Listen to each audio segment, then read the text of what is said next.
అది బట్టలు మార్చేట్టు మార్చేస్తూ ఉంటుంది కదా. ఆ విధంగా ఉంటే ఏ గొడవ ఉండదు. నువ్వు ఎప్పుడైతే తాళి కట్టించుకుని లేకపోతే చర్చిలో పెళ్లి చేసుకుని లేదా ఎక్కడ పెళ్లి చేసుకుని హిందూ ప్రకారంగా పెళ్లి చేసుకున్నావు అనుకో, ఇలాగే వస్తాయి. ఒక మగవాడు ఇంకొక అమ్మాయితో మాట్లాడకుండా ఉండలేడు. అదేవిధంగా ఒక ఫిలిం యాక్ట్రెస్ సెలబ్రిటీ అనుకున్న అమ్మాయి ఇంకొకరితో సంబంధం లేకుండా ఉండదు. ఇక్కడంటే ఇంకొకటి భార్య ఇంకొక యాక్ట్రెస్ వాళ్ళకే అయ్యే కావాలి వాళ్ళకి. అర్థమైనప్పుడు that is the psychological problems. ఆ యొక్క వాంచ్ అలా ఉంటుంది.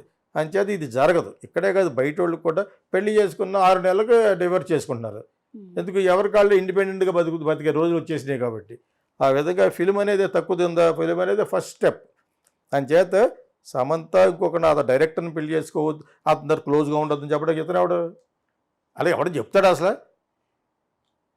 ఈ ఊరు దాటి ఊరు వెళ్తే హీరో వేరేగా ఉంటాడు.